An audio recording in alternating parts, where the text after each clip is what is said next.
La muerte se cruza en el camino de un viaje de graduación. Autobús lleno de estudiantes cae por un precipicio en Colombia. Familiares lloran a 17 jóvenes. Un crimen que sacude a Hollywood. Arrestan al hijo del cineasta Rob Reiner tras la muerte de su padre y madre.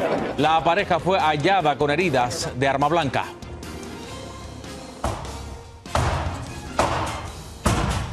Horas de terror en otra escuela del país. Estudiantes se esconden mientras las balas cobran 2 vidas y dejan 9 heridos. La cacería del tirador continúa.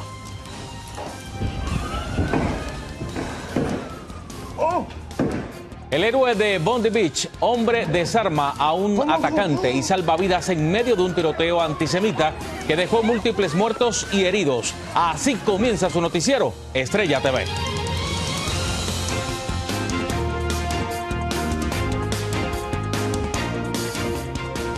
Hola, ¿qué tal? Muy buenas tardes, bienvenidos a su noticiero Estrella TV. Les informa Abel Álvarez, gracias por acompañarnos. Y mire, Colombia amanece de luto tras una tragedia en las montañas de Antioquia. Un viaje de celebración terminó en desastre cuando un autobús que transportaba a un grupo de jóvenes recién graduados cayó a un precipicio, dejando muertos y decenas de heridos. Y nuestra corresponsal Carolina Gómez tiene testimonios de familiares de las víctimas. Colombia despierta lleno de luto y dolor. Un viaje de celebración se convirtió en tragedia en las montañas de Antioquia cuando un autobús con 40 ocupantes a bordo, en su mayoría jóvenes recién graduados entre los 16 y 18 años de edad, cayó a un precipicio de 197 pies. El accidente ocurrió de madrugada cuando la mayoría dormían. Ellos no se dieron cuenta de lo que pasó, todos venían prácticamente dormidos. Una de las 17 víctimas fatales era Mariana Upegui, de 16 años, hija única, el orgullo de su familia y quien había sido aceptada en la Universidad de Antioquia para estudiar licenciatura en literatura y lengua castellana. Duele mucho porque no es solo mi niña, son 16 niños más que también se fueron y eso pesa mucho. José Orrego. Y es que profesores, comunidad y estudiantes del Liceo Antioqueño lloran la pérdida de estos jovencitos que tan solo 15 días atrás celebraron su grado y habían hecho una excursión a Tolú, en el Caribe colombiano, para celebrarlo. Siempre lo llevo en mi pecho, en mi corazón. Aquí está uno. Y aquí está la otra. Nosotros también tenemos, como dice mi esposo, una hija que va para décimo y yo no quería ni imaginar que a mi hija le pasara eso. Otros 23 estudiantes fueron trasladados a hospitales de Medellín y, según el gobernador, 3 de ellos aún tienen diagnóstico reservado. El resto ya están estables. Está vivo, gracias a Dios. Lo remitieron de Remedio para acá porque tiene pues algunos traumas. Las labores de rescate tanto de los heridos como de las víctimas fatales, en las que se cuenta el conductor del autobús, se extendieron alrededor de 9 horas. Aún las autoridades investigan las causas del accidente, mientras que la gobernación de Antioquia declaró 3 días de duelo. En Bogotá, Colombia, Carolina Gómez para Noticias Estrella TV. Y en el sur de California arrestaron a 4 sospechosos de planear ataques con bombas en la víspera de Año Nuevo. Se cree que son parte del grupo anticapitalista y antigobierno Turtle Island Liberation Front. Según la investigación, la medianoche del 31 de diciembre planeaban colocar mochilas que explotarían simultáneamente en 5 lugares de 2 compañías estadounidenses. En la residencia de uno de los sospechosos hallaron un póster con la leyenda "Muerte a ICE". El presidente Trump firmó hoy una orden ejecutiva en la que clasificó el fentanilo como arma de destrucción masiva. Durante un acto en la Casa Blanca para entregar medallas por la defensa de la frontera entre Estados Unidos y México, el mandatario habló sobre la letal droga. No bomb does what this is doing. 200 to 300,000 people die every year that we know of. Con la nueva orden ejecutiva, el gobierno federal intensifica su campaña contra los cárteles de la droga en Latinoamérica. En Los Ángeles, California, las autoridades arrestaron al hijo del actor y director de cine Rob Reiner, quien junto a su esposa fue asesinado ayer a puñaladas en su residencia en Brentwood. Vamos con Fernando Mejía, quien tiene lo último sobre la investigación de este caso que estremeció a Hollywood. La policía de Los Ángeles en un comunicado en redes sociales anunció el arresto de Dick Rayner, de 32 años, como sospechoso de la muerte de su padre, el conocido cineasta Rob Reiner, y su madre, Michelle Rayner, de 78 y 68 años respectivamente. Parte de la investigación, los investigadores siempre hablan con las personas que creen que están involucradas. Es posible que él dijo algo. No tardó mucho para que las autoridades lo calificaran de homicidio. En el comunicado se afirma que las autoridades encontraron los cuerpos sin vida alrededor de las 3:40 de la tarde. Al parecer, ambos cuerpos mostraban heridas de arma punzocortante. Nick tenía problemas de salud mental, vivía en la calle, estaba homeless por un tiempo. Rayner, con una exitosa carrera de Hollywood con más de 50 años, dirigió películas taquilleras como When Harry Met Sally y fue nominado a un Oscar por la película A Few Good Men con Jack Nicholson y Tom Cruise. Hoy en el Boulevard Hollywood, con la estrella que lleva su nombre, algunos fanáticos colocaron flores y veladoras en su memoria. Los motivos del homicidio o las pruebas del porqué del arresto del hijo no fueron dadas a conocer. Porque para arrestarlo, los oficiales necesitan causa probable para arrestarlo, pero el fiscal va a necesitar más que eso para ponerle cargos. Rayner era un crítico abierto de las políticas de Donald Trump. El presidente ahora está enfrentando una ola de críticas, incluso de algunos conservadores, por su reacción ante su muerte, escribiendo en una publicación que se debía a la ira que provocó Rayner, en otros a causa de su masiva, inflexible e incurable aflicción por una enfermedad que incapacita la mente, conocida como el síndrome de trastorno de Trump. El sospechoso podría utilizar en su defensa su pasado con las drogas para minimizar una posible condena en su contra en caso de ser encontrado culpable. Y aunque por el momento la pena de muerte está suspendida en California, los fiscales sí podrían buscar una cadena perpetua sin derecho a libertad condicional. Fernando Mejía, Noticias Estrella TV. Revelan dramáticas imágenes de estudiantes asustados escondiéndose en la biblioteca de la Universidad Brown durante el tiroteo del sábado. Vamos a verlo.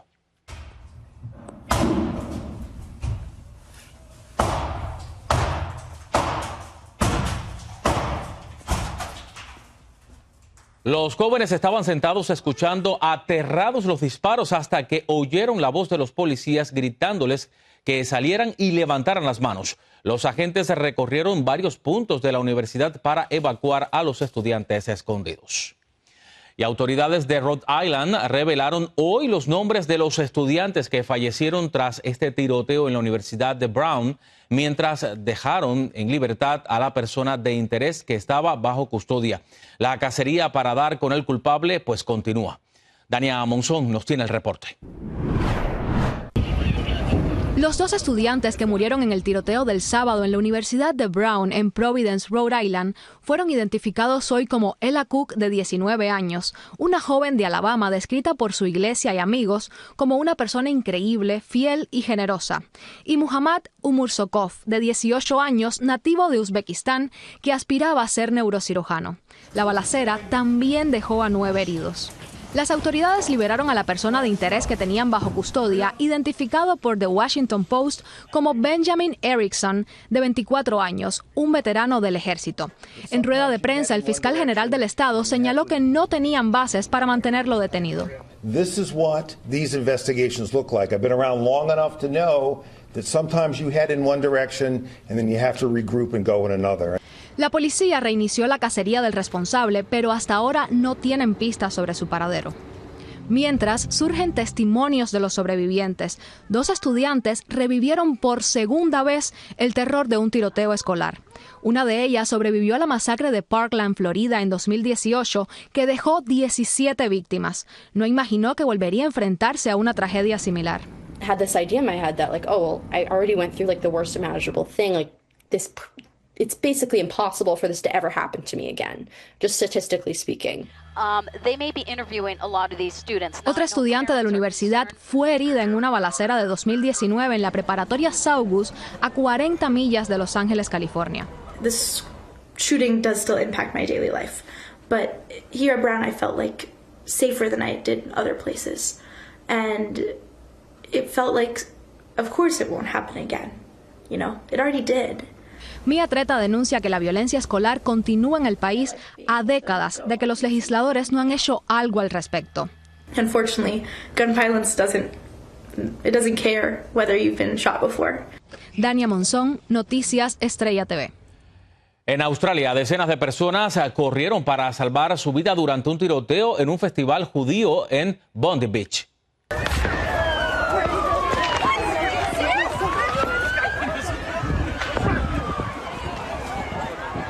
Un hombre y su hijo son los sospechosos de haber matado a 15 personas y herido a 27 más ayer. Los atacantes dispararon desde un puente. Tenemos esas imágenes.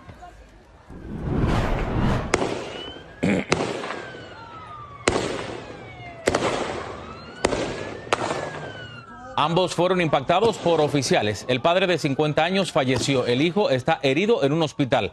El gobierno anunció hoy que propondrá leyes de control de armas más estrictas. Por cierto, reconocen como un héroe al hombre que arriesgó su vida para desarmar a uno de los sujetos que disparaba hacia la playa. Vamos a verlo también. ¡Oh! ¡Oh, no! ¡Oh! El hombre se escondió entre dos carros y en un descuido del atacante lo agarró por atrás y logró que soltara el rifle. Autoridades señalaron que gracias a su valentía muchas personas siguen vivas. El hombre fue identificado como Ahmed Al-Ahmed, de 43 años, quien está hospitalizado tras recibir disparos en un brazo y una mano y fue intervenido quirúrgicamente. Familiares dijeron que esperan que se recupere. Una tensa situación se vivió el fin de semana en Minnesota cuando agentes migratorios arribaron a una construcción, esto en la ciudad de Chanhassen. Residentes se confrontaron a los oficiales mientras dos trabajadores pasaron varias horas en lo alto de una plataforma de madera entre temperaturas bajo cero. Al final, los agentes se retiraron y la gente ayudó a bajar a los empleados, quienes fueron trasladados a un hospital. Bueno, con esto nos vamos a una pausa, pero no se muevan porque hay más al regresar. La primera victoria por la presidencia de la ultraderecha en Chile es rechazada por los comunistas y desata violentos disturbios. Los escándalos que involucran a uno de los dueños del Miss Universo 2025 obligan a la organización a tomar una drástica decisión. Le cuento todo cuando vuelva.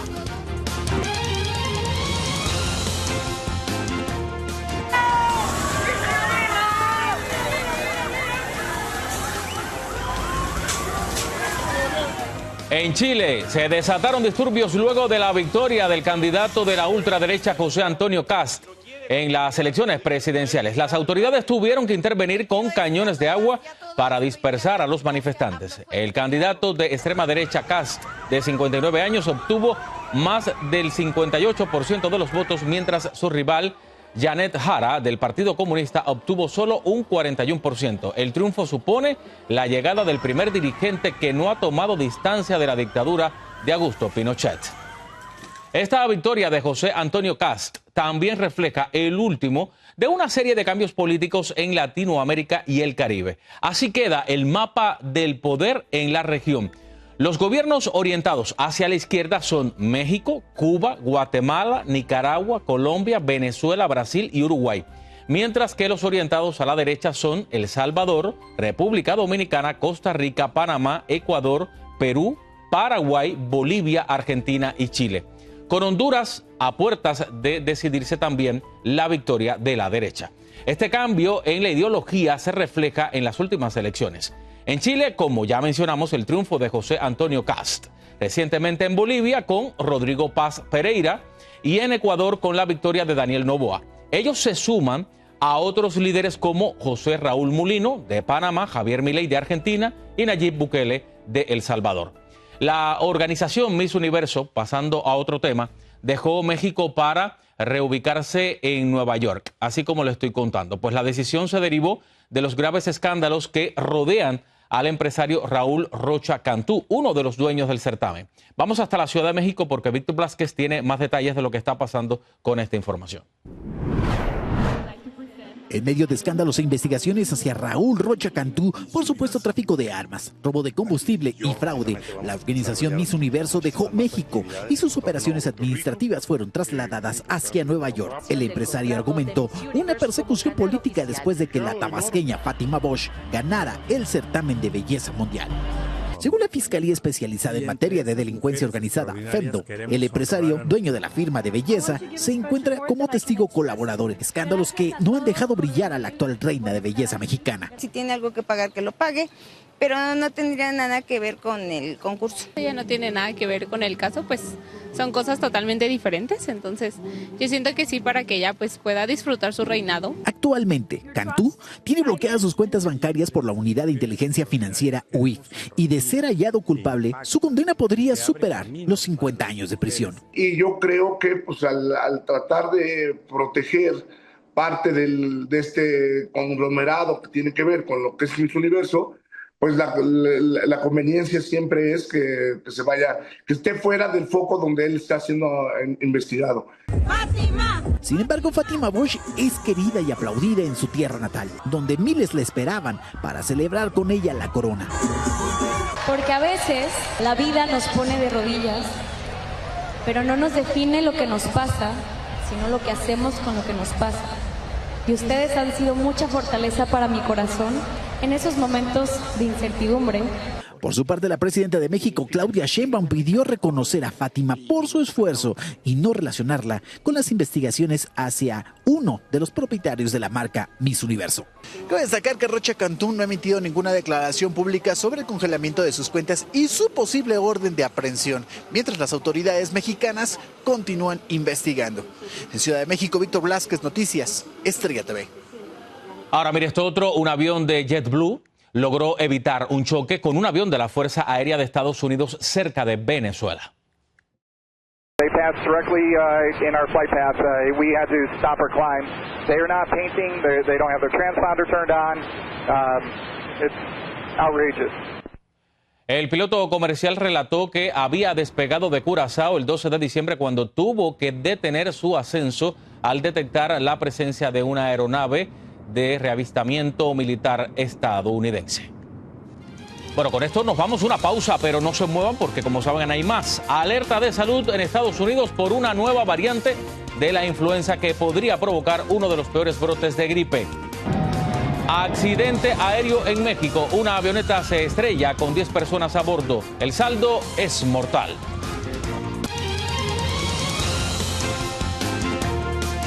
Óigame, en México una avioneta privada se estrelló este lunes antes de aterrizar cerca del Aeropuerto Internacional de Toluca. El accidente dejó al menos 6 personas muertas y 4 heridas. La aeronave, un jet Cessna que cubría la ruta Acapulco-Toluca, transportaba a 10 personas, entre ellas 8 pasajeros y 2 tripulantes. Autoridades investigan las causas del siniestro.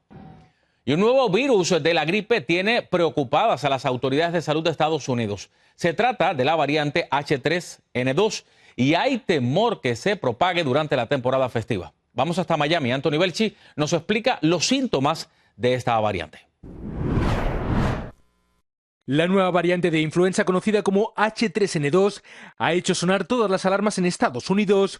Podría provocar el peor brote de gripe en décadas y la preocupación aumenta justo cuando comienzan las vacaciones de final de año con viajes y reuniones familiares. Pues aquí también vamos a tener probablemente una propagación especial durante esta época de diciembre, así que es muy importante la prevención. Entre los síntomas más comunes se encuentran fiebre alta, tos persistente, dolor muscular, fatiga extrema y congestión, pero los médicos insisten en que hay señales de alarma que no deben ignorarse. Siente que se está ahogando o que la tos definitivamente es difícil de parar. Ante este panorama, la vacunación contra la influenza vuelve a ser una de las principales herramientas de protección. Muchos residentes en el sur de la Florida aseguran que vacunarse cada año es clave para reducir riesgos. Claro que me preocupa, pero yo me vacuno todos los años. Pase lo que pase, yo me vacuno todos los años.